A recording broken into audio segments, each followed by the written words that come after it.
हजरत बिलाल जो काले कलूटे थे और जिनको जमीन पर पत्थर बिछा दिया जाता था, कंकरीली जमीन पर जिनको लिटा दिया जाता था और उनकी पीठ उस गर्म जमीन गर्म कंकरियों की वजह से फलक पड़ जाते थे, ऊपर से सीने पर उनका भारी पत्थर रख दिया जाता था। एक बार उनको आग के अंगारों पर लिटाया गया।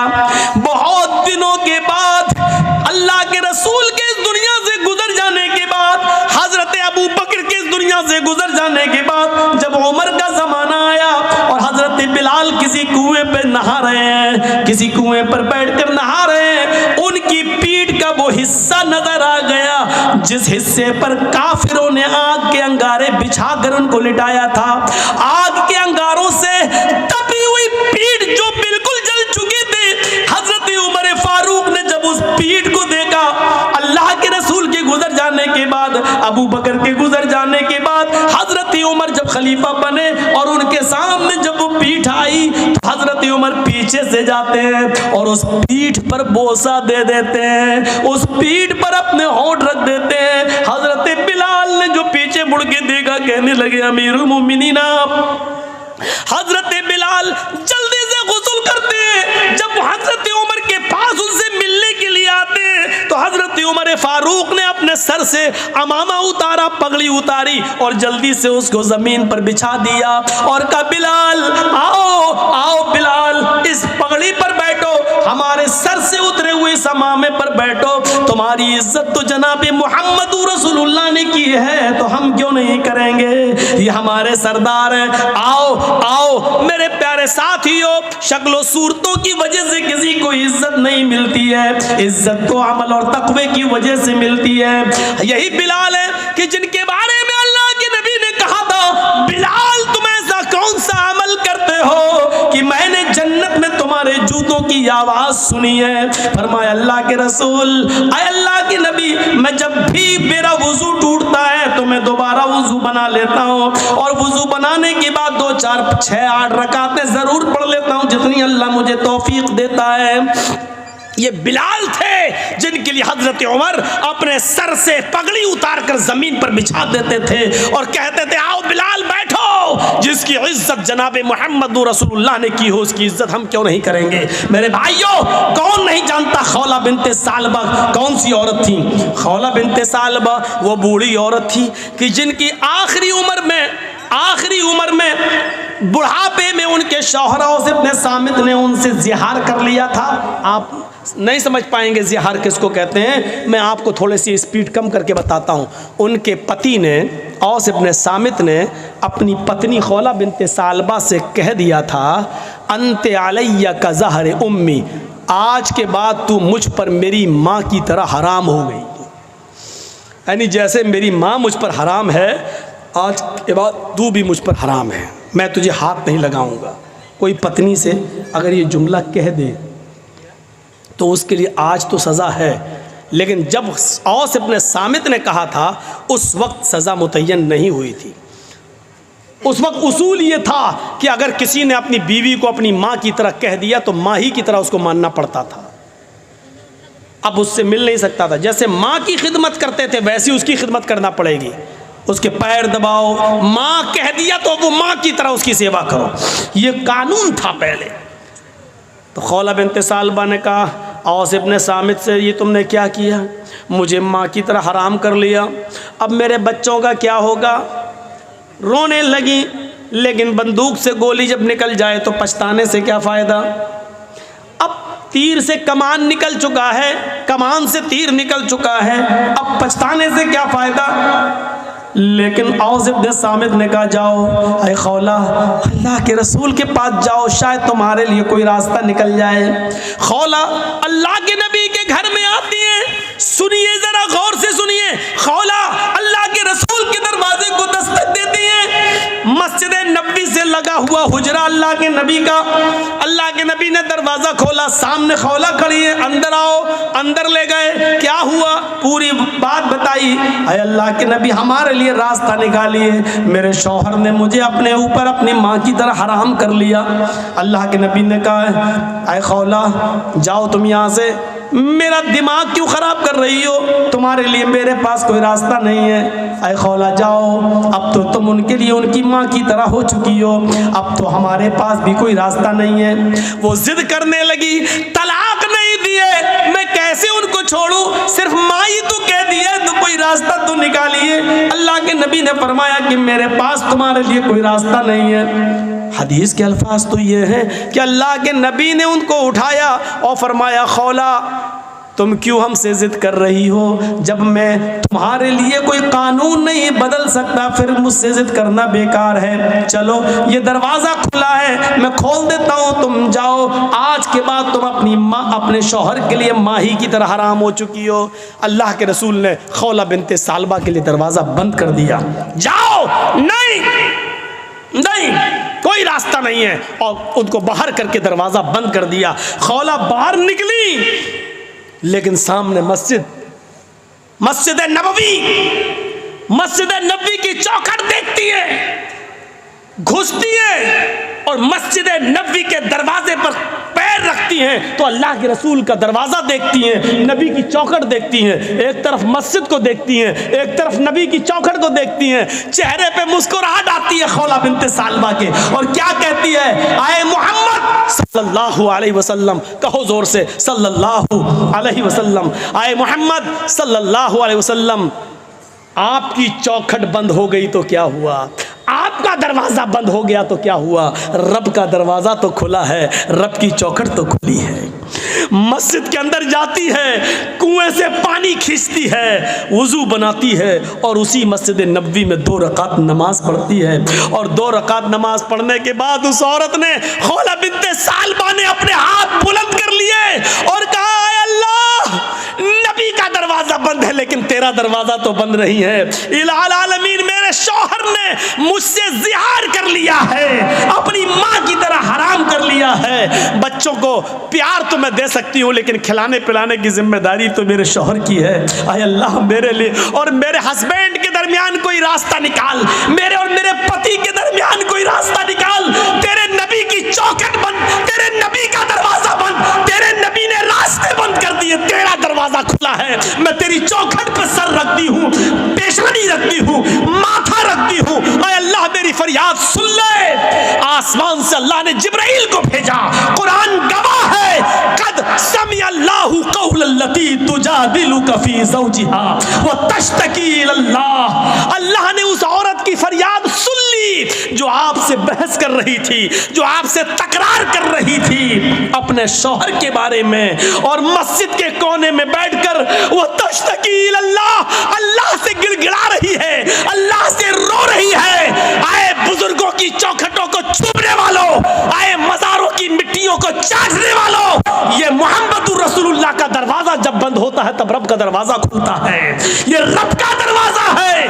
अल्लाह के रसूल का दरवाज़ा जिंदगी में बंद था तो उस औरत ने क्या कहा, आए अल्लाह, मोहम्मद की चौखट बंद हो गई तो क्या हुआ, तेरी चौखट तो खुली है, तेरा दरवाज़ा तो खुला है। जब सारे दरवाजे बंद हो जाते हैं तब अल्लाह का दरवाज़ा खुलता है। मेरे प्यारे साथियों, वो औरत आई, अल्लाह ने उसकी दुआ सुनी और मोहम्मद रसूलुल्लाह के पास पैगाम भेजा। जिब्राइल आए, कहा जाओ उस औरत को बुलाओ जो मस्जिद में अल्लाह से फरियाद कर रही है। अल्लाह ने उसकी दुआ सुन ली है और कानून बदल दिया है। आज के बाद अगर कोई शख्स अपनी बीवी को अपनी माँ की तरह हराम कहेगा तो उसके लिए सज़ा मुतय्यन कर दी, लेकिन रास्ता निकाल दिया। वो एक ग़ुलाम आज़ाद करेगा, एक ग़ुलाम आज़ाद करे और फिर बीवी बना ले। जिसको माँ कह दिया, चल, बहुत से लोग कह देते ना, चल भाग, आज के बाद तू मेरी अम्मा, चल नहीं जाएंगे। जो बोल देते हैं ना, ये मामूली जुमला नहीं है, बहुत ख़तरनाक जुमला है। अल्लाह के रसूल के लिए अल्लाह ने रास्ता बनाया। उस औरत के लिए क्या कहा, एक ग़ुलाम आज़ाद करे और बीवी बना ले। और ग़ुलाम आज़ाद करने की ताकत ना हो तो 60 रोज़े रखें, मुसलसल, पे दर पे, कंटिन्यू, बीच में एक भी छूटना नहीं चाहिए। बुखार आ जाए, बीमारी हो जाए या कोई मजबूरी हो तो अलग बात है, लेकिन बिना किसी बीमारी के और बिना किसी मजबूरी के एक भी रोज़ा अगर बीच में छोड़ दिया तो सब बेकार। मसलन 60 रोज़े रखना, 55 रख लिए, चलो 1-2 दिन आराम कर लेते, 5 ही तो रह गए बाद में पूरे। जहाँ एक छोड़ा 55 बेकार, फिर एक से रखो। शहरैन मुतताबिऐन, कंटिन्यू लगातार आपको रोजे रखना है 2 महीने तक, 60 रोजे मुसलसल।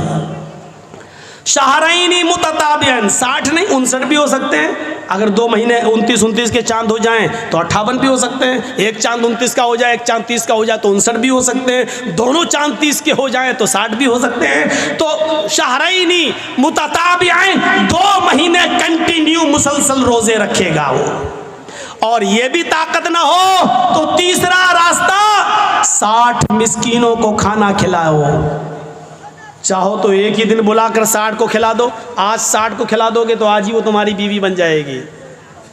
एक एक करके 60 दिन खिलाओगे तो 60, जब तक 60 पूरे खा नहीं लेंगे तब तक वो तुम्हारी बीवी नहीं बनेगी। ये तुम्हारी सहूलत के ऊपर है। चाहो तो एक एक करके 60 दिन खिलाओ, या 60 फकीरों को एक दिन बुला के खाना खिलाओ, या 10-10 करके 6 दिन खिला लो। ये आपकी सहूलत के ऊपर। जब तक 60 मिस्कीन पूरे खाना खा नहीं लेंगे, आप अपनी बीवी से बीवी की तरह मिल नहीं सकते हैं। वो तुम्हारी बीवी बन जाएगी।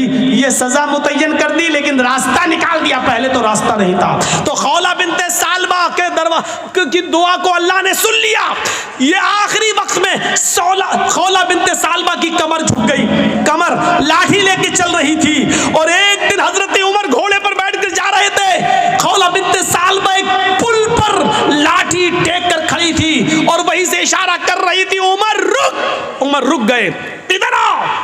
हजरत उमर खौला बिनते सालबा की आवाज़ सुनकर घोड़े से उतर गए और चले गए नीचे झुक, और कुछ बात कहने लगी उनके कान में। उमर फारूक के साथ जो लोग थे उनको बड़ा गुस्सा आया। एक मामूली सी बुढ़िया उमर फारूक को धमकी देती है, उनका घोड़ा रोकती है, उनको घोड़े से नीचे उतारती है और कहती है कान इधर कर। कान में कुछ बोलती है। फरमाया अमीरुल मोमिनीन, एक मामूली औरत आपको घोड़े से उतारती है और आप उतर जाते हैं। एक मामूली औरत आपको इशारा करके बुलाती है और आप चले जाते हैं। एक मामूली बुढ़िया आपको कहती कान नीचे कर, और वो आपके कान में कुछ बोलती है, आप सुन लेते हैं। क्या बात है, इतना कैसे? फरमाया हजरत उमर ने, अरे मेरे साथियों, ये मामूली औरत नहीं है। खौला बिनते सालबा मामूली नहीं है। जब मोहम्मद के दरवाजे बंद हो चुके थे तब इसके दरवाजे को अल्लाह ने खोला था। मेरी क्या मजाल जो इसकी नहीं सुनूं। 7 आसमान के ऊपर अर्श पर बैठा हुआ वो अल्लाह जब इस औरत की फरियाद सुनने के लिए तैयार है, तो उमर के अंदर ये मजाल नहीं कि वो घोड़ा छोड़ कर आए और इसकी बात न सुने। मेरे अंदर इतनी हिम्मत नहीं है। मेरे प्यारे साथियों, ये थे हुक्मरान जो एक मामूली बूढ़ी औरत की बात को सुनने के लिए चले जाते थे। और दलील क्या देते थे? इस औरत की बात को जब अल्लाह ने 7वें आसमान के ऊपर सुना तो उमर की मजाल क्या है जो ज़मीन पर रहकर इसकी बात को ना सुने। नहीं, मेरे अंदर इतनी जुर्रत नहीं है, मेरे अंदर इतनी बहादुरी नहीं है, मेरे अंदर इतनी। तो इस्लाम सहूलत का नाम है, इस्लाम आसानी का नाम है। आप दूसरों के लिए आसानी पैदा करिए, लड़की वालों के लिए मजबूरियां पैदा मत कीजिए। आपको मालूम होगा कि एक सहाबी आए, कितनी इससे ज़्यादा आसानी क्या होगी। एक सहाबी आए, अल्लाह के रसूल मैं तो हलाक हो गया। सुनो, बड़ी हंसी आएगी आपको ये वाक़या सुनकर। आए अल्लाह के रसूल मैं तो बर्बाद हो गया। आपने कहा क्या हुआ? का मत पूछो। का रहने दो। एक तरफ तो कह रहे हो कि मैं बर्बाद हो गया, मैं पूछ रहा हूँ क्या हुआ। का क्या हुआ बताओ ना। का अल्लाह के रसूल पूछने में भी शर्म आ रही है। का इन्नल्लाह ला यस्तही मिनल हक, अल्लाह ताला हक बात से नहीं शर्माता है। बताओ क्या बात है। का अल्लाह के रसूल मैं रोजे से था और रोजे की हालत में बीवी से मिल लिया। आपने कहा उफ, फर्ज रोजा था। अच्छा, हम बिस्तरी कर ली। आपने कहा एक गुलाम आज़ाद करो। हम बिस्तरी, जो रोज़े की हालत में बीवी से हम बिस्तरी कर ले तो उसकी तो यही सज़ा है। वो रोज़ा तो पूरा करना ही पड़ेगा, उसके अलावा 60 रोज़े और रखना पड़ेंगे। पहले एक गुलाम आज़ाद करो। का अल्लाह के रसूल मुझे तो खुद गुलामी करते करते पूरी ज़िंदगी हो गई दूसरे की, मैं क्या गुलाम आज़ाद कर पाऊँगा? मेरे पास तो ये ऑप्शन ही नहीं है। आपने कहा 3 ऑप्शन है। पहला ऑप्शन गुलाम आज़ाद करो। कहने लगा नहीं कर पाएंगे, मेरे पास ताकत नहीं है। आपने कहा 60 रोज़े रखो मुसलसल पे दर पे कंटिन्यू। कहने लगा अल्लाह के रसूल 60 रोज़े, 60 कहाँ का? एक रोज़ा में तो ये हालत है कि बीवी से मिल लिया, सब्र नहीं हुआ। आप कह रहे हैं 60 रोज़े रखो, मेरा क्या हाल होगा? मैं तो नहीं रख पाऊंगा, ये भी ताकत नहीं है मेरे अंदर। और कमज़ोर आदमी रमज़ान के रोज़े तो बड़ी मुश्किल से रख पाता हूँ, इसके अलावा 60 रोज़े और मैं कैसे रख पाऊँगा। आपने कहा फिर तीसरा एक और ऑप्शन है तुम्हारे लिए। का क्या? कि 60 मिस्कीनों को खाना खिलाओ। कितने? का 60। का अल्लाह के रसूल शायद आपको मेरे घर का हाल नहीं मालूम। आपने कहा तुमने कभी बताया ही नहीं तो मालूम क्या होगा। का अल्लाह के नबी सुबह अगर मुझे खाने को मिल जाए तो शाम को भूखा सोता हूँ, और शाम को मिल जाए तो सुबह भूखा उठता हूँ, फिर सुबह नहीं मिलता। मेरे घर में 2 टाइम का खाना नहीं बनता, मैं 60 मिस्कीनों को खाना कहाँ से खिलाऊँ। आपने कहा रुको, अच्छा 3 ऑप्शन तुम्हारे पास, तीनों नहीं है। कहाँ? देखिए फिर भी रास्ता निकाला। कहा क्या? रुको, नमाज का टाइम हुआ, आपने लोगों से कहा अपने भाई की मदद करो, इसको गरीबों में कुछ देना है, मिस्कीन है, खुद गरीब आदमी है। अच्छा, अब चंदा हुआ उसके लिए। खजूर ही उस ज़माने में चलता था, कोई 2 खजूर लाया, कोई 5 लाया, कोई 10 लाया, और जोहर से असर तक चंदा होता रहा। पूरा 10 किलो का एक टोकरा भर गया खजूर का। इतना बड़ा टोकरा भर गया। आपने उस टोकरे को उठाकर उसको दिया, ले पकड़, तुम्हारे भाइयों ने तुम्हारी मदद की है, जाओ ये खजूर अपने गांव में ले जाओ, अपने कबीले में सब गरीबों में दे देना, उन्हीं को बांट देना, तुम्हारा कफारा अदा हो जाएगा, तुम्हारी गलती मिट जाएगी, जाओ ये गरीबों में तकसीम कर देना। कहने लगा अल्लाह के रसूल कहाँ इसको बांटूं? कहा अपने गांव में। किस में बांटूं? कहा गरीबों में। कहता अल्लाह की कसम पूरे गांव में मुझसे ज्यादा गरीब कोई है ही नहीं। ये देखिए, अरे अल्लाह के रसूल, पूरा गांव आप देख लीजिए, मेरा पूरा कबीला, मेरे पूरे गांव पूरे कबीले में मुझसे ज्यादा गरीब कोई है ही नहीं। ये सुनकर अल्लाह के रसूल की भी हंसी निकल गई। क्या कह रहे हो? पूरे गांव में तुमसे ज्यादा गरीब कोई नहीं? का नहीं, तो जाओ तुम खुद ही ले जाओ, खुद खा लेना, अपनी बीवियों बच्चों को खिला देना, तुम्हारा कफारा अदा हो जाएगा। ये आसानी, जुर्म भी किया, ऑप्शन भी नहीं है तीनों में से कोई एक, चंदा भी हुआ उसके लिए, और अल्लाह के रसूल ने कहा जाओ गरीबों में बांट देना, तो कहता मुझसे ज़्यादा गरीब कोई है ही नहीं। तो आपने कहा तुम ही खा लेना, जाओ और अपनी बीवी बच्चों को खिला दो, कफारा अदा हो जाएगा। ये लीजिए, ये आसानी है, आसानी कि कोई किसी के साथ शादी करना चाहे तो कर सकता है, इसमें जात और बरादरी नहीं देखी जाएगी, सिर्फ तकवा देखा जाएगा, नेक दीनदारी देखी जाएगी और नेकी देखी जाएगी। लिहाजा एक अंसारी लड़का किसी शेरशाहबादी लड़की से शादी कर सकता है, कोई शेरशाहबादी आदमी किसी अंसारी लड़की से शादी कर सकता है। कुछ नहीं है, मुहाजिरीन ने जब हिजरत की और मक्के से जब मदीना गए तो अल्लाह के रसूल सल्लल्लाहु अलैहि वसल्लम ने मक्के के मुहाजिरों की शादी मदीने की अंसार की बेटियों से और अंसार की लड़कियों से आपने उनका निकाह करवाया था। छूत छात और जात बिरादरी को मिटा कर रख दिया इस्लाम ने। हाँ, रही ये बात कि अगर ब्राह्मण को किसी शूद्र की लड़की पसंद आ जाए तो शूद्र को चाहिए कि अपनी लड़की का हाथ दे दे, लेकिन इस्लाम ये कहता है ये जबरदस्ती यहाँ नहीं चलेगी। अगर किसी को कोई लड़की पसंद है तो कायदे के मुताबिक वो अपने निकाह का पैगाम भेजे, लड़की से लड़की का बाप पूछे या लड़की की माँ पूछे कि फला जगह से तुम्हारा रिश्ता आया है, बेटी क्या तुम्हें वो लड़का पसंद है? मेरे भाई और उस लड़की को बताना चाहिए, पसंद है तो हाँ, नहीं पसंद है तो मना कर दे। लेकिन लड़की की नापसंद होने के बावजूद दुनिया का कोई बाप अपनी बेटी की शादी जबरदस्ती किसी लड़के के साथ नहीं करा सकता है। इस्लाम ने इस बात की इजाजत नहीं दी है, मना किया है।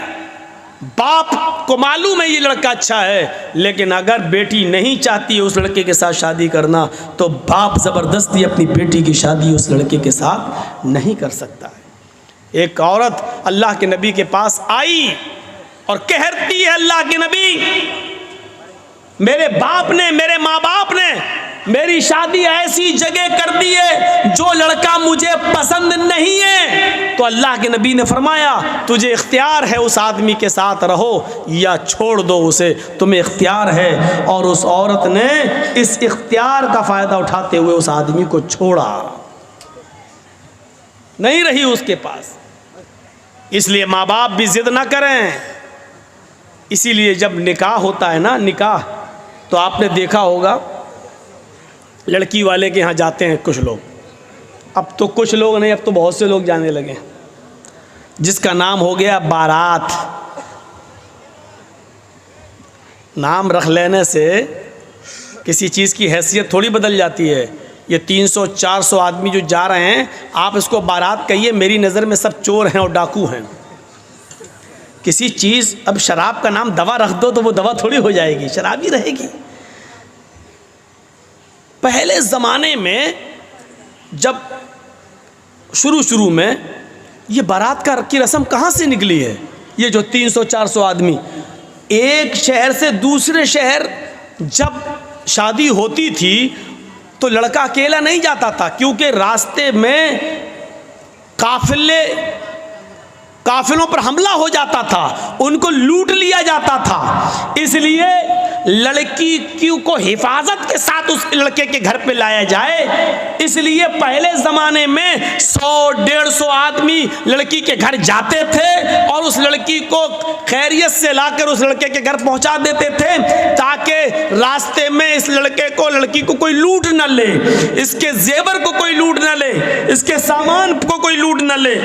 और ये नई नवेली बीवी जो आ रही है, कहीं इसको अपहरण न हो जाए, इसलिए 100-150 आदमियों की बारात जाती थी। उस मकसद दूसरा था। वहीं से ये रस्म निकली। जब आप चोरी का ज़माना ख़त्म हो गया है, अब लूटपाट ऐसी नहीं होती है कि रास्ते ही में दूल्हा और दुल्हन को पकड़ के रोक लिया जाए, लेकिन वही रस्म व रवाज हिंदुओं से चला आ रहा है और ये धीरे धीरे मुसलमानों के अंदर भी सरायत कर गया है। अब भी 200, 250, 300 आदमियों की बारात जा रही है।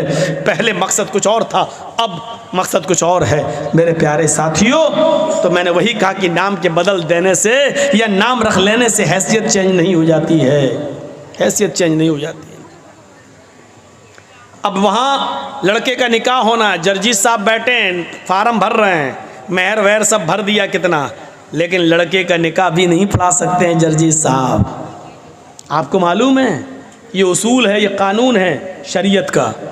जर्जी साहब लड़के का निकाह नहीं पढ़ा सकते हैं जब तक पहले लड़की की इजाज़त न ले ली जाए।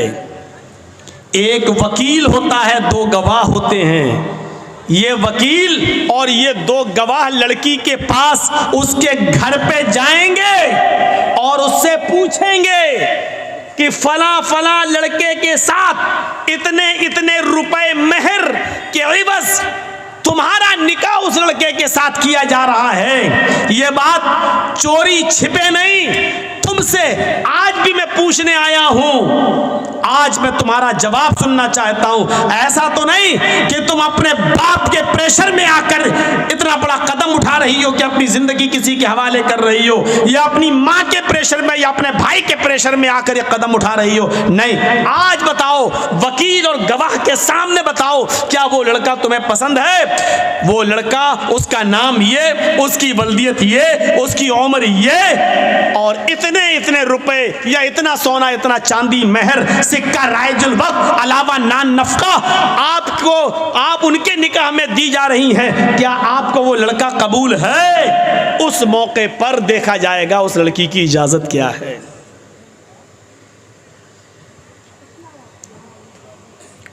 अल्लाह के नबी फरमाते हैं कि अगर वो खामोश रह गई, कुंवारी लड़की, बाकिरा लड़की, अगर वो खामोश रह गई तो यही उसकी इजाज़त है।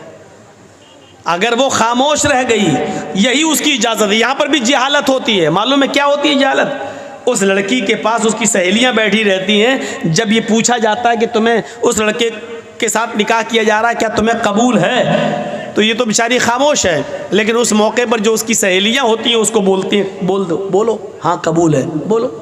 और जब तक वकील सुन नहीं लेता है और गवाह सुन नहीं लेता है कि हाँ इसने कहा कि मुझे कबूल है, तब तक वो दस्तखत नहीं कराता है सिग्नेचर। ये गलत है तरीका, निहायत गलत है तरीका। एक बार पूछो जोर से कि फला फला लड़के के साथ इतने इतने रुपए मेहर के बस तुम्हारा निकाह उसके साथ किया जा रहा है, क्या तुम्हें वो लड़का कबूल है? वो लड़की सर नीचे कर ले, खामोश हो जाए, तो यही उसकी इजाज़त है। इज़्नुहा सिमातुहा, उसकी खामोशी ही उसकी इजाज़त है बस। और वहीं से उसके दस्तखत करवा लो। चलो नहीं बोलेगी कोई बात नहीं, चलो साइन करो। अगर लड़की ने साइन कर दिए, ये उसकी इजाज़त हो गई। और अगर उसको लड़का पसंद नहीं तो वहीं पर वो कह सकती है कि मुझे पसंद नहीं है या मैं निकाह नहीं करना चाहती इससे। फिर उस लड़के का निकाह किसी भी कीमत पर नहीं होगा। लड़के का निकाह लड़की की इजाज़त के बिना नहीं हो सकता है। इसलिए पहले इस्लाम ने ये पावर, ये अधिकार लड़की को दिया है। बारात लेके तुम पहुंच भी गए, तुम्हारे साथ 400 पेटू भी पहुंचे हुए हैं जो लड़की वाले के यहाँ खाने के लिए भूखे भेड़ियों की तरह पहले पहुंचे हुए हैं। और निकाह से पहले नाश्ते का दौर चलता है और नाश्ते के दौर नज़र रखी जाती है कि बाद में ज़िंदगी भर लड़की के बाप को ताने मारे जाएंगे अगर एक भी मिठाई में कुछ गड़बड़ी पैदा हो गई तो। तेरे बाप ने यही बारात में खिलाया था। इसलिए बेचारा लड़की का बाप कर्ज वर्ज लेकर किसी तरीके से इस भूखे भेड़ियों का पेट भरता है और अच्छा से अच्छा खिलाने की कोशिश करता है ताकि ये भेड़िए बाद में मुंह न खोलें। उल्टा सी बुरा हंसी आ रही है, बारात में आप ही लोग तो जाते हो और हंस रहे हो यहाँ बैठकर। ये भूखे भेड़िए कौन है? हम और आप ही तो हैं। सिस्टम बदलिए, सिस्टम बदलिए मेरे भाइयों। खाना पीने का दौर चलता है, अब भी बेचारी लड़की मजबूर होती है क्योंकि वो जानती है कि मेरे बाप का 50-60 हज़ार 1 लाख रुपया इसी में खर्च हो गया है। अब अगर मना करती हो तो काम नहीं चलेगा, मजबूरी में भी दस्तखत करती हैं कुछ लड़कियाँ। इसलिए शादी के मामले में ये सच है कि लड़की बगैर वली के निकाह नहीं कर सकती, ये सच है। लेकिन ये भी सच है कि लड़की की इजाज़त के बिना भी आप किसी लड़के का निकाह उसके साथ नहीं कर सकते। दुनिया के किसी बाप को यह हक नहीं है कि वो अपनी बेटी का निकाह ज़बरदस्ती किसी लड़के के साथ कर दे। आपकी बेटी अगर उस लड़के के साथ निकाह नहीं करना चाहती तो वो निकाह नहीं माना जाएगा, चाहे कितनी आप इजाजत दे दें। कह दे बाप की इजाजत है, बनी रहे बाप की इजाजत। अगर लड़की राजी नहीं है तो बाप की इजाजत की कोई हैसियत नहीं है, बाप की इजाजत बेकार है। शादी वो मानी जाएगी लड़की भी राजी हो और उस लड़की के निकाह में उसका बाप अपनी बेटी की इजाजत के बाद वली बनता है और अपनी बेटी का निकाह कराता है। लेकिन वो भी तरीका गलत है कि बाप ने लड़की की शादी में शिरकत नहीं की और बाप को लड़का पसंद नहीं है तो लड़की भागकर कोर्ट मैरिज कर ले और दूसरा निकाह कर ले, जाकर इधर उधर निकाह कर ले, वो भी नहीं है। कुछ ढकोसले लोग हमारे समाज में ऐसे भी हैं जो लड़की के बाप बन जाते हैं। एक हमारा लड़का किसी दूसरे के गांव से किसी की लड़की भगा के ले आया। अब उस गांव में कह दिया अगर यहाँ आएगी तो टांगे तोड़ देंगे, यहाँ आए अब उसका मरा हुआ मुंह भी हम देखना गवारा नहीं करेंगे, बाप ने कह दिया। अब वो आपके गांव में आई, आपके गांव का कोई बुढ़ा आदमी तैयार हो जाता, चलो वो बाप नहीं है तो हम बाप बन जाते हैं बेटा तुम्हारे। ये बुढ़ा सबसे पहले जहन्नम में लतियाया जाएगा जो बाप बना। तेरे बाप बनने से तेरी बेटी नहीं हो जाएगी वो। इतना याद रखना, ये समाज के अंदर सबसे बड़ा जुल्म है। और लड़कियों को जो फर्जी माँ बाप मिल जाते हैं, ये हौसले मिल रहे हैं उनको, ये हौसले मिलते हैं इसलिए वो भाग जाती हैं घर से। अरे उस गांव में जाएंगे तो फला का बाप हमारा बाप बन ही जाएगा। यहां से हौसले मिलते हैं और लड़कियां भागना शुरू कर देती हैं अपने घरों से जेवर लेकर। अल्लाह इन बुढ़ों को अक्ल सलीम अता फरमाए जो बाप बन जाते हैं। सुन लीजिए, तुम्हारे बाप बनने से वो बाप नहीं मानी, तुम बाप नहीं माने जाओगे, वो तुम्हारी बेटियां नहीं होंगी। माँ हुन्ना उम्महातुहुम एनो उम्महातिहिम इल्लल्लाहि वलदनाहुम, तुम्हारी माएँ तो वही होंगी जिन्होंने तुम्हें अपने पेट से पैदा किया है। तुम्हारी बेटियां वही कहलाएंगी जो तुम्हारे नुत्फे से पैदा हुई हैं। हाँ याद रखना, किसी गैर की बेटी जो भाग कर आई है वो तुम्हारी बेटी कहलाने से बेटी नहीं हो जाएगी। ये बेटी बन जाने के बावजूद और आपका उसको बेटी बना लेने के बावजूद भी अगर कभी वो आपके साथ हज करने जाना चाहे तो वो आपके साथ हज करने नहीं जा सकती है। बेटी और बाप का रिश्ता कहाँ है? इस्लाम आज मुंह बोली बेटी को अपने मुंह बोले बाप के साथ हज करने की इजाजत नहीं देता है। उससे भी उसको पर्दा करना पड़ेगा। मुंह बोला भाई नहीं माना जाएगा, वो अपने मुंह बोले भाई के साथ हज करने नहीं जा सकती है, उससे भी उसको पर्दा करना पड़ेगा। ये तो बहुत दूर की बात है, तुम अपनी बीवी के साथ खाना खा रहे हो और बीवी की बहन आ जाए, यानी तुम्हारी साली आ जाए और घर में घुस जाए। तुम्हारी बीवी अपनी बहन को बुला रही है कि इधर आओ, तुम भी खाना खा लो।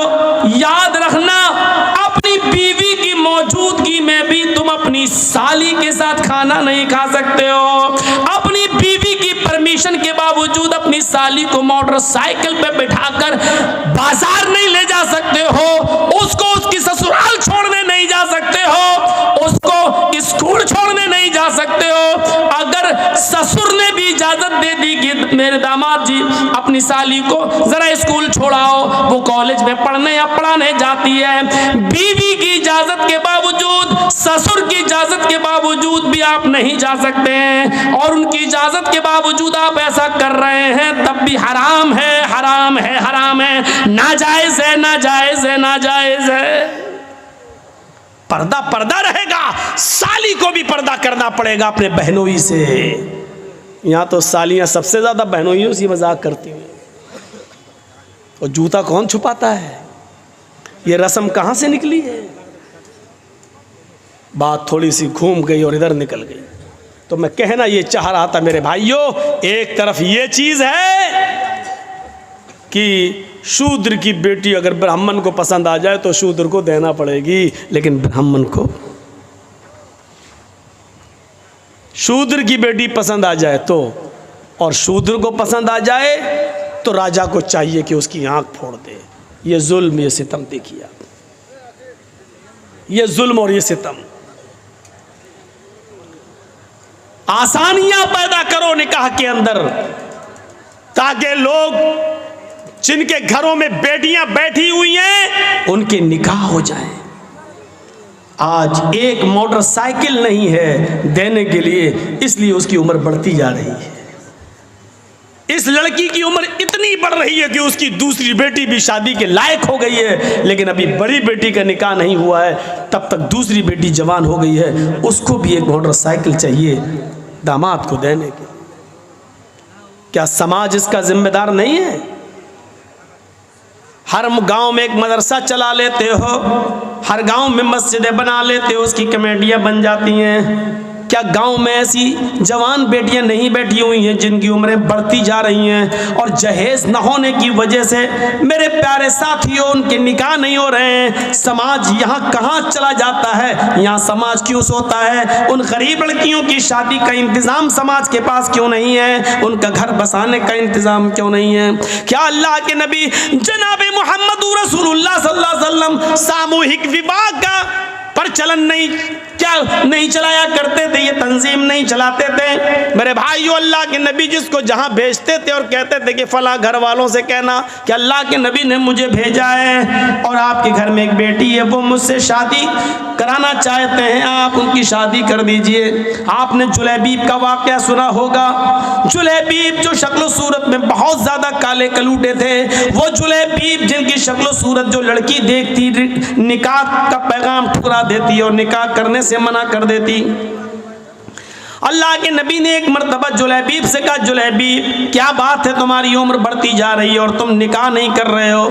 जुलैबीब ने अपनी बात बताई कि अल्लाह के रसूल ऐसा ऐसा मामला है, मैं जिस घर में पैगाम भेजता हूँ, जब लड़की मेरी शक्ल देखती है तो निकाह का इनकार कर देती है। आपने कहा जाओ फला फला मदीने के फला फला घर में जाओ, वहाँ एक बहुत ही खूबसूरत एक सहाबी की बेटी रहती है, उस सहाबी से कहना कि मुझे अल्लाह के रसूल ने भेजा है और मेरा ये लेटर, मेरा ये ख़त उसको दे देना, मैं इसमें तुम्हारे निकाह की बात लिख रहा हूँ। जुलैबीब अल्लाह के नबी सल्लल्लाहु अलैहि वसल्लम का लिखवाया हुआ ख़त जुलैबीब लेकर जाते हैं और मदीने के उस घर में पहुँचते हैं जिस घर के अंदर एक लड़की है और वो भी बहुत खूबसूरत अंसारी बेटी। जुलैबीब ने उसके घर का दरवाज़ा खटखटाया, लड़की का बाप बाहर निकला, दरवाजा खोला, उसने कहा हाँ बोलो जुलैबीब कैसे आना हुआ? जुलैबीब ने कहा सलाम वालेकुम। सहाबी ने कहा वालेकुम अस्सलाम। आना कैसे हुआ? ये लेटर दिया जनाब मोहम्मद रसूलुल्लाह ने। सहाबी ने जब वो लेटर पढ़ा तो उसमें लिखा हुआ है, हाज़िही रिसालतु मिन जानिब मुहम्मद रसूलिल्लाह सल्लल्लाहु अलैहि वसल्लम, ये ख़त मुहम्मद रसूलुल्लाह की तरफ से दिया जा रहा है। आपने उस सहाबी का नाम लिखकर कहा, तुम्हारे घर में एक बेटी है, मैं जानता हूं कि वो बेटी भी बालिग हो चुकी है और तुम कहीं ना कहीं उसका निकाह करने वाले हो। मेरी नज़र में जुलैबीब बहुत नेक लड़का है, लिहाजा अपनी बेटी का निकाह जुलैबीब से कर दो। और ये मैं तुम्हें मशवरा नहीं दे रहा हूं, बल्कि ये मेरा हुक्म है कि तुम अपनी बेटी का निकाह जुलैबीब से कर दो। जुलैबीब का चेहरा देखता वो साहबी, कहता ये कैसे हो सकता है, बेटी मेरी है। और जुलैबीब की शक्ल सूरत इतनी भयानक, इतनी काली शक्ल सूरत ऐसी, कहता हरगिज नहीं, मैं अपनी बेटी का हाथ तुम्हें कैसे दे दूं। जुलैबीब कहते हैं मैं कहाँ कह रहा हूँ, मुझे तो अल्लाह के रसूल ने ये लेटर देकर भेजा है। अंदर से जब लड़की जुलैबीब की और अपने बाप की बहस सुनती है तो थोड़ा सा बाहर निकल के आती है और कहती है अब्बू जान क्या बात है। कहा बेटी ये अल्लाह के नबी ने लेटर दिया है। बेटी ने जब वो लेटर पढ़ा तो लेटर पढ़ने के बाद कहती है अब्बू जान इससे तो मैं भी निकाह नहीं करना चाहती, लेकिन लेटर में तो लिखा हुआ है कि ये मेरा हुक्म है, मशवरा नहीं। अल्लाह के रसूल का हुक्म अगर हमने नहीं माना तो हमारी आखिरत भी बर्बाद हो जाएगी और दुनिया भी बर्बाद। नबी अकरम का फैसला हमें हर हाल में मानना है। मैं भी नहीं चाहती हूँ कि इस आदमी से निकाह करूँ, लेकिन मोहम्मदुर रसूलुल्लाह का फरमान है, इसलिए आमन्ना व सद्दक़ना, हमें मानना पड़ेगा। अल्लाह के नबी ने कहा होता मशवरा है तो मैं नहीं भी मानती, लेकिन ये तो हुक्म है, मशवरा नहीं, इसलिए मानना पड़ेगा। बाप ने कहा बेटी क्या बात करती हो, ज़रा इसकी शक्ल तो देखो, इसका चेहरा तो देखो, इस आने वाले को तो देखो, इसकी शक्ल की तरफ तो जाओ। बेटी जो जवाब देती है उसको उर्दू के एक शायर ने यूं नकल किया है कि बेटी बोलती है नहीं नहीं। कहा अब्बू ने बेटी इस आने वाले की तरफ देख। बेटी कहती है न आने वाले को देख, न जाने वाले को देख, न आने वाले को देख, न जाने वाले को देख, देखना ही है तो खत के भेजने वाले को देख।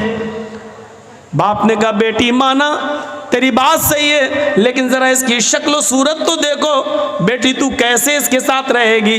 बेटी कहती है माना कि शक्ल है इसकी बदसूरत, माना कि शक्ल है इसकी बदसूरत और जिस्म है इसका मांद, माना कि शक्ल है इसकी बदसूरत और जिस्म है इसका मांद, मगर खत का भेजने वाला तो है 14वीं का चांद। मुझे इससे क्या मतलब, मुझे तो हुक्म रसूल की पाबंदी करना है, जनाबे मोहम्मद रसूलुल्लाह की बात मानना है।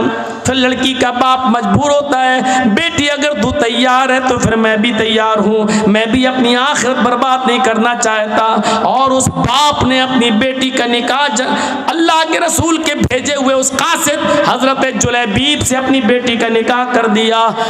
उस बेटी का बयान है कि जुलैबीब से अल्लाह के नबी ने मुझे जो निकाह कराया है, उस जुलैबीब ने मुझे इतना प्यार दिया, इतना प्यार दिया कि मेरी जिंदगी एक मिसाल बन गई। जुलैबीब के साथ मेरे निकाह में अल्लाह ने वो बरकतें रखी थी, वो बरकतें रखी थी जिसका तसव्वुर हम नहीं कर सकते थे। तो मेरे प्यारे साथियों, हुक्म रसूल देखो, शादी के अंदर आसानियां पैदा करो, अपनी बच्चियों के लिए भी और अपने बेटों की शादियों में भी आसानियां पैदा करो। अल्लाह के नबी ने फरमाया सबसे बाबरकत निकाह वो है जिसके अंदर खर्चा सबसे कम हो। हदीस देख रहे हैं, सबसे बाबरकत निकाह वो है, सबसे ज्यादा बरकत वाला निकाह वो है जिसमें खर्चा सबसे कम हो। इसका उल्टा मफहूम क्या होगा, आपने कभी सोचा? इसका उल्टा मफहूम निकालो तो क्या होगा? सबसे ज्यादा बरकत वाली शादी वो है जिसमें खर्चा सबसे कम हो। तो इसका मतलब क्या हुआ, जिस शादी में खर्चा जितना ज्यादा होगा उस शादी में बरकत उतनी ही कम होगी। आज देख लो, बड़े बड़े खर्च करने वाले और बड़े बड़े मैरिज हॉल बुक करने वाले लाखों रुपए का डेकोरेशन कराने वाले, बड़े बड़े मैरिज हॉल बुक करा के अपनी बेटियों की शादी करने और बेटों की शादी कराने वालों को आप देखोगे, शादियां ज़्यादा दिन टिकती नहीं हैं, फौरन 1-2 साल के बाद तलाकों की नौबतें आ जाती हैं। क्यों? बरकत क्यों नहीं हो रही है? वो निकाह का तसव्वुर ही खत्म हो गया है। अल्लाह के नबी के ज़माने का निकाह देखिए आप, ओफो, आप तसव्वुर करेंगे ऐसा निकाह? एक औरत आई और अल्लाह के नबी के पास आकर बैठ गई। उसके ना बाप थे, ना भाई था, कोई नहीं था, चाचा कोई नहीं था। अब वो चाहती थी कि मैं अल्लाह के रसूल की बीवी बन जाऊं, मेरा निकाह अल्लाह के रसूल के साथ हो जाए। वो आई, अल्लाह के रसूल चंद सहाबा के साथ बैठे हुए थे। तसव्वुर कीजिए आप, देखिए इधर, अल्लाह के नबी के पास आई और बैठ गई। अल्लाह के नबी ने कहा, क्यों, तुम कैसे आई हो? तो कहती है, इन्नी अहब्बु लक, अय अल्लाह के रसूल, मैं अपने आप को आपको हिबा कर रही हूँ, यानी मैं आपके साथ निकाह करना चाहती हूँ। अल्लाह के नबी खामोश रहे। उसने दोबारा कहा, आप फिर खामोश रहे। उसने तीसरी बार कहा, अल्लाह के रसूल, मैं आपसे शादी के लिए आई हूँ, निकाह करना चाहती हूँ। तो सहाबी बैठे हुए थे बगल में, कहते हैं, अल्लाह के रसूल, ये औरत 3 बार कह चुकी मैं आपसे निकाह करना चाहती हूँ, आप कुछ बोल ही नहीं रहे। अरे करना हो तो करिए, नहीं करना हो तो जवाब दे दीजिए। आपने कहा कि नहीं, मैं तो नहीं कर सकता, मेरी काफ़ी है, अब मुझे ज़रूरत नहीं है किसी और बीवी की, अब मैं शादी नहीं कर सकता। तो झट से वो सहाबी जो बैठे थे कहने लगे, अल्लाह के रसूल, आपको ज़रूरत नहीं है, लेकिन मुझे तो ज़रूरत है। अगर आप नहीं कर सकते तो मेरे साथ कर दीजिए। वहीं बैठे, उफ, तसव्वुर देखिए, पहले वो आपसे करना चाहती, आप नहीं, मैं तो नहीं कर सकता, तो फिर मेरे साथ करा दीजिए। तो अल्लाह के रसूल ने उस औरत से पूछा, देखो मैं तो नहीं कर सकता, ये तुमसे करना चाहते हैं, तुम भी एक नज़र इनको देख लो, अगर ये पसंद हो तो तुम इनके साथ कर सकती हो, अगर तुम्हें ज़रूरत है। तो वो क्या कहती है, आई तो थी आपके लिए, लेकिन अगर आप नहीं कर रहे हैं तो कोई बात नहीं, ज़बरदस्ती थोड़ी होती है शादी। अगर आप नहीं कर रहे हैं तो कोई बात नहीं, मुझे तो घर बसाना है, इसके साथ ही मैं कर लूँगी, आप कर सकते हैं इसके साथ मेरा निकाह। अल्लाह के रसूल ने कहा, ये औरत तैयार हो गई उसके साथ शादी करने के लिए, तो आपने उस औरत से नहीं पूछा तेरे बाप हैं कि नहीं, लड़के को क्या देंगे, कपड़ा कितना देंगे, सोना कितना मिलेगा, साड़ी कितनी मिलेगी, चादर कितनी मिलेगी? आपने ये सवाल लड़की से नहीं किया, औरत से नहीं किया। अक्लमंद लोगों सुनो, अल्लाह के रसूल ने फौरन उस सहाबी की तरफ देखा और कहा, सुनो, वो तैयार है तुमसे शादी करने के लिए, लेकिन तुम बताओ कि तुम अपनी बीवी को क्या दोगे, तुम्हारे पास मेहर देने को क्या है? सबसे पहला सवाल सहाबी से, वो तैयार है लेकिन निकाह बगैर मेहर के नहीं, पहले ये बताओ कि तुम अपनी बीवी को मेहर क्या दोगे? तो मेहर का नाम सुना तो फौरन कहने लगा, मा इंदी शैउन, जब कुछ है ही नहीं तो दूंगा क्या? क्या ये तसव्वुर कर सकते हैं आप शादी का? उसके पास कुछ नहीं हो, शादी करना चाह रहे हैं, क्या हमारे पास है? हम लोग क्या कहते हैं, पहले अपने पैरों पे खड़े हो जाओ फिर शादी करेंगे, पहले घर तो बनवा लो, पहले कारोबार तो कर लो, पहले कोई बिजनेस तो कर लो, पहले नौकरी तो लग, बाद में शादी करेंगे, आ गई तो खिलाएंगे क्या? अल्लाह के रसूल ने उस सहाबी से पूछा कि तुम मेहर क्या दोगे? कहने लगे, कुछ नहीं है मेरे पास। अल्लाह के नबी ने फरमाया, जाओ अपने घर में तलाश करो, शायद कोई चीज मिल जाए मेहर देने के लिए। कहा, हाँ ठीक है, जा रहा हूँ। गया घर, अपनी माँ से, अपनी बहन से और जो घर में होते उनसे पूछा कि कुछ है, सब ने जवाब दिया कुछ नहीं है। कहा क्यों? का शादी करना चाहता हूँ, मेहर देने के लिए कुछ नहीं है, घर में बहुत कुछ ढूंढा, कहता कुछ नहीं मिला। आया, कहा अल्लाह के नबी सल्लल्लाहु अलैहि वसल्लम, घर में मैंने बहुत कुछ ढूंढा, कुछ मिला ही नहीं, है ही नहीं, मैं क्या दूंगा, है ही नहीं मेरे पास मेहर देने को। अल्लाह के नबी सल्लल्लाहु अलैहि वसल्लम ने फिर उसको दोबारा भेजा। हदीस के अल्फाज देखिए, आपने कहा, इल्तमिस खातमम मिनल हदीद, लोहे की अंगूठी ही मिल जाए तो वही ले आओ, सोने की नहीं, चांदी की नहीं, लोहे की अंगूठी। आज 2 रुपए में हमारे ये मेले में मिल जाएगी। लोहे की अंगूठी मिल जाए तो वही ले आओ, जाओ। वो सहाबी फिर दोबारा अपने घर गए, बहनों से पूछा, भाइयों से पूछा, माँ से पूछा, सबने जवाब दिया है ही नहीं, लोहे की अंगूठी भी नहीं मिली। यानी 5 रुपए, इस ज़माने में 5 रुपए, उस ज़माने में तो कुछ और, उतना भी नहीं था उनके पास कि वो लोहे की अंगूठी खरीद सकें। आते हैं और कहते हैं माँ वजदतु खातमम मिनल हदीद, आए अल्लाह के रसूल मुझे लोहे की अंगूठी भी नहीं मिली और इतना है नहीं मेरे पास कि लोहे की अंगूठी खरीद सकूं, नहीं है। मायूस हो गए। अल्लाह के नबी ने कहा ताज्जुब है, तुम्हारे घर में कुछ नहीं हो, चले निकाह करना, लोहे की अंगूठी भी नहीं है, फिर महर क्या दोगे? कहता एक चीज़ है, याद आया। अब देखिए याद भी आई तो क्या चीज़ याद आई, आपको भी हंसी आएगी। कहा क्या है? बोलो बोलो जल्दी बोलो, क्या है? कहता इंदी इजारुन, एक लुंगी है मेरे पास, तहबंद लुंगी। अल्लाह के नबी ने कहा अच्छा जाओ जाओ जाओ उसी को ले आओ। तो कहा अल्लाह के रसूल क्यों? अरे वही तुम अपनी होने वाली बीवी को मेहर में दे दो लुंगी। कहा अल्लाह के रसूल इसको दे दूंगा तो बांधूंगा क्या मैं? वही तो पहन के सोता हूँ मैं, वही तो घर में रहता हूँ तो वही तो पहनता हूँ मैं। तो अल्लाह के रसूल ने कहा वो पुरानी लुंगी है कि हाँ। तो कहा वो भी तू नहीं दे सकता है? कहा वही एक तो है जो पहन के सोता हूँ मैं, और कुछ नहीं है मेरे पास। तो कहा वो भी नहीं दे सकता? कहा आधी दे दूंगा, उसको फाड़ देता हूँ, आधी दे देता हूँ। तो अल्लाह के रसूल ने कहा फिर आधी उसके किस काम की है? जब तू लुंगी को आधा कर देगा, 2 टुकड़ों में बांट देगा और आधा उसको देगा तो आधे उसकी कोई काम की नहीं रहेगी, और फिर आधी तेरे पास रहेगी वो भी किसी काम की नहीं रहेगी, फिर तू बांध भी नहीं पाएगा। अरे देना तो पूरी दे। उसने कहा अल्लाह के रसूल आधी मेरे पहनने के काम नहीं आएगी लेकिन बिछा के बैठने के काम तो आ जाएगी। नहीं नहीं पूरी तो नहीं दूंगा, चाहे निकाह हो या ना हो, मेरा पूरी नहीं दे सकता। ओफो, इतना भी नहीं और निकाह। तसव्वुर कीजिए आप, हमारे ज़माने में हो सकता है कुछ ना हो निकाह? बनते हैं हम अपने आप को अहले हदीस, बनते हम अपने आप को मुसलमान, बनते हम अपने आप को मोहम्मद रसूलुल्लाह के मानने वाले। और मोहम्मद रसूलुल्लाह की ये शादी जो आप करवा रहे हैं एक सहाबी के साथ, तसव्वुर कीजिए हमारे समाज में नहीं है। कहा अल्लाह के रसूल एक लुंगी है आधी दे सकता हूं। आपने कहा आधी ना तेरे काम की ना उसके काम की, बोला पूरी नहीं दे सकता। मायूस हो गया, बैठ गया, जाने लगा। आपने कहा कहाँ जा रहे हो?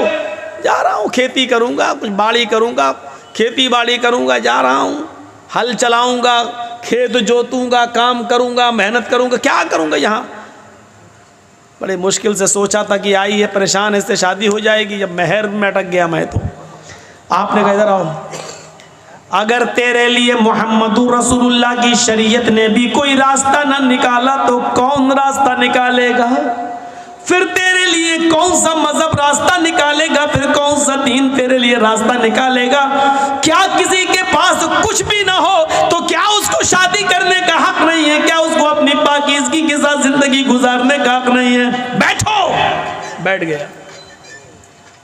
आपने कहा ये बताओ तुम्हें कुरान कितना याद है? और सुनो मुसलमानों, चादर नहीं है, लोहे की अंगूठी नहीं है, कपड़ा नहीं है, कुर्ता नहीं है, पैजामा नहीं है, पूरे घर का सरमाए में एक लुंगी है, वो भी पुरानी, और वो भी पूरी की पूरी देने के लिए तैयार नहीं है। सोना नहीं, चांदी नहीं, कपड़ा नहीं, दौलत नहीं, इन सब चीजों से वो दूर था। लेकिन जब अल्लाह के नबी ने उससे पूछा कि तुम्हें कुरान कितना याद है बताओ, तो झट से बोला अय अल्लाह के नबी कुरान में हमें सूरह मुल्क याद है, सूरह हश्र याद है, सूरह नबा याद है, सूरह हाक़ा याद है, सूरह जुमा याद है, सूरह मुनाफिकून याद है, सूरह क़यामा याद है। आपने कहा कि तुम्हें इतनी सूरतें मुँह ज़बानी याद है? फरमाया कहा फिर भी कह रहे हो कि मेरे पास कुछ नहीं है?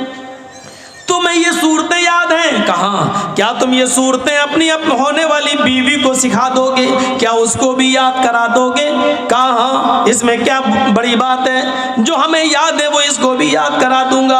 आपने फौरन उस औरत से कहा, आय अल्लाह की बंदी, तेरे होने वाले शौहर के पास माल नहीं है, सोना नहीं है, चांदी नहीं है, अंगूठी नहीं है, कपड़ा नहीं है, साड़ी नहीं है, जेवरात नहीं है तुझे देने के लिए, लेकिन हाँ उसके पास कुरान की सूरतें जो तुझे याद करा सकता है। क्या मैं इन्हीं कुरान की सूरतों को मेहर बना दूं और ये मेहर तू कबूल कर ले, यही सूरतें तेरी मेहर हो जाएं, यानी तेरा शौहर तुझे ये सूरतें याद करा दे, तेरा पति तुझे ये सूरतें याद करा दे और तू इसी को अपना मेहर मान ले। क्या ये मुमकिन है? क्या तू ऐसा कर सकती है? क्या मेहर में तू इन सूरतों को ले सकती है? चीख पड़ी, आय अल्लाह के नबी बस कीजिए, बस कीजिए। जिस औरत के निकाह में कुरान की सूरतें मेहर बन जाएं, जिस औरत की निकाह में कुरान की आयतें, कुरान की सूरतें मेहर बन जाएं, उससे ज्यादा बाबरकत निकाह किसका हो सकता है? उससे ज्यादा खैर बरकत वाला निकाह किसका हो सकता है? फिर अल्लाह के नबी सल्लल्लाहु अलैहि वसल्लम ने खड़े होकर निकाह पढ़ा दिया और उस औरत को खुद काजी बन गए। और उसके चूंकि बाप नहीं थे, माँ नहीं थी, चचा नहीं, भाई नहीं, कोई नहीं था, तो खुद अल्लाह के नबी सल्लल्लाहु अलैहि वसल्लम उसके वली और सरपरस्त बन गए। जिसका कोई ना हो तो काजी वली बन सकता है, निकाह पढ़ाने वाला वली बन सकता है। फिर अल्लाह के नबी सल्लल्लाहु अलैहि वसल्लम उसके वली बन गए, उसके सरपरस्त बन गए और आपने उस औरत का निकाह उसी जगह पर कर दिया है। न बारातियों का पता था, न हाथ में मेहंदी लगाई गई है, न हल्दी मली गई है, न ओवटना मला गया है, न लड़की वाले लड़के देखने आए हैं, न लड़के वाले लड़की देखने, न चोरों का पता, न डाकुओं का पता, न जहेज का पता। मेरे प्यारे साथियों, उसी जगह शादी हुई है और उसी जगह से रुखसती हो गई है। ये सादा वाली शादी के चर्चे 1400 साल के बाद आज भी हो रहे हैं और कयामत तक इंशाअल्लाह होते रहेंगे। तुम्हारी शादियां इतनी महंगी कि शैतान भी पनाह मांगे। बताइए उसके चर्चे कितने दिन होते हैं? ज्यादा से ज्यादा 1 महीना, 2 महीना, 1 साल। फिर तलाक की नौबत आ जाती है तो ये होता है कितना खर्च किया था, देखो आखिर क्या हुआ है उस शादी का हाल।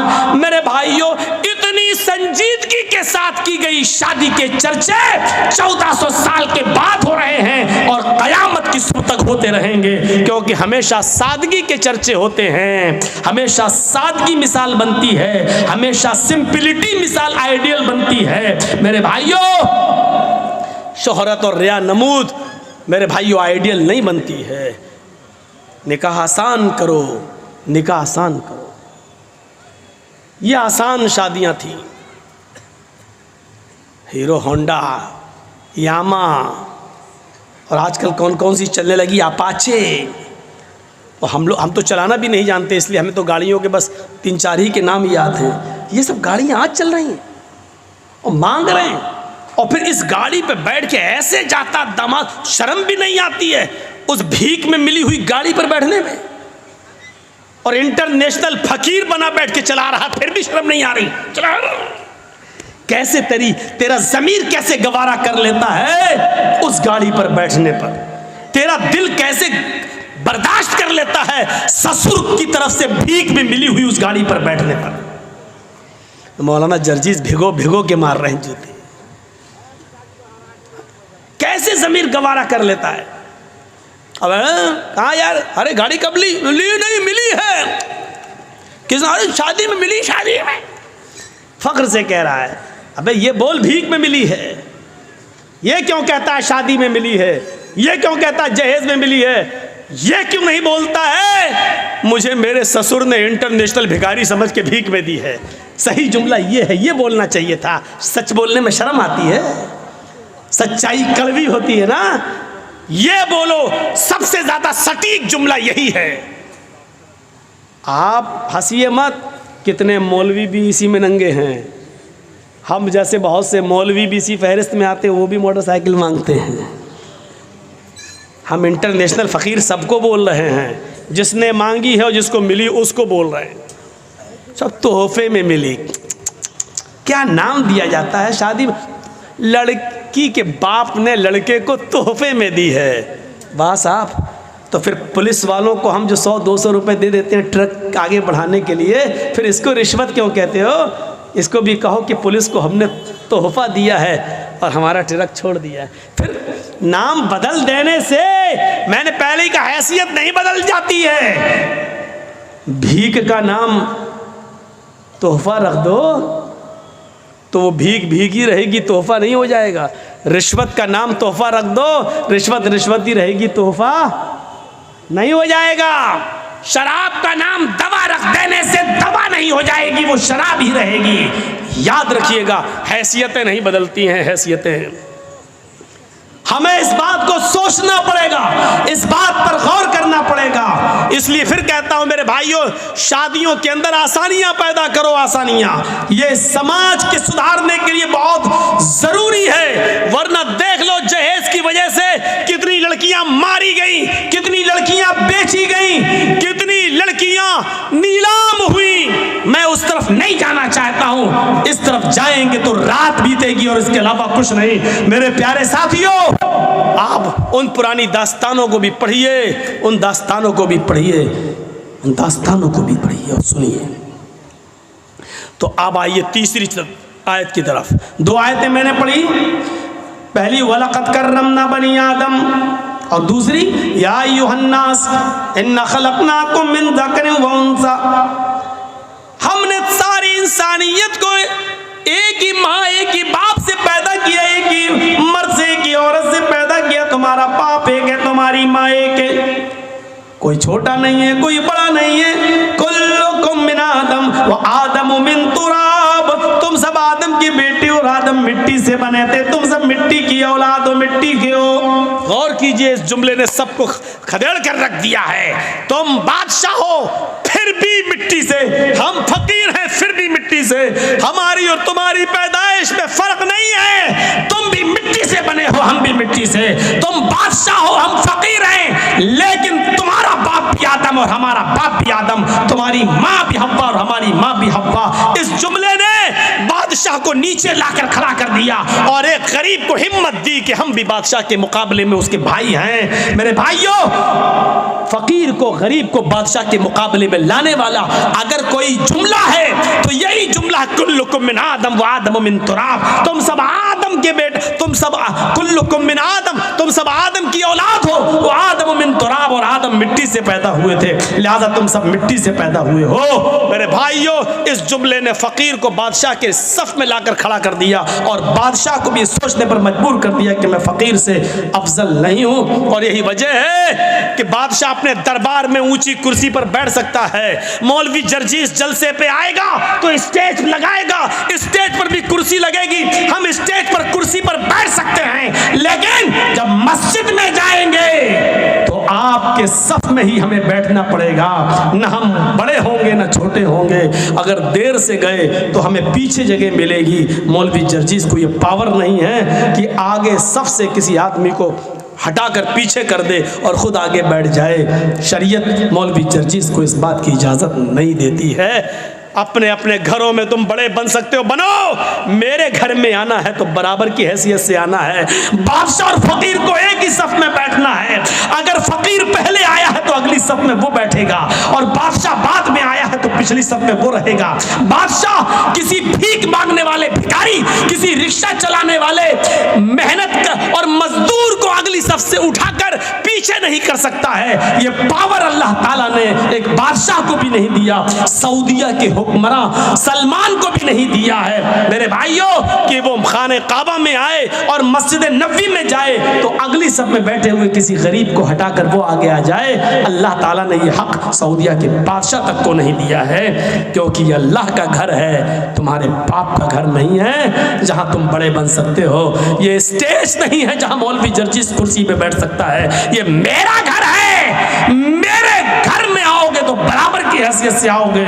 और जब नमाज पढ़ोगे तो अपने बगल से किसी मजदूर को हटा नहीं सकते।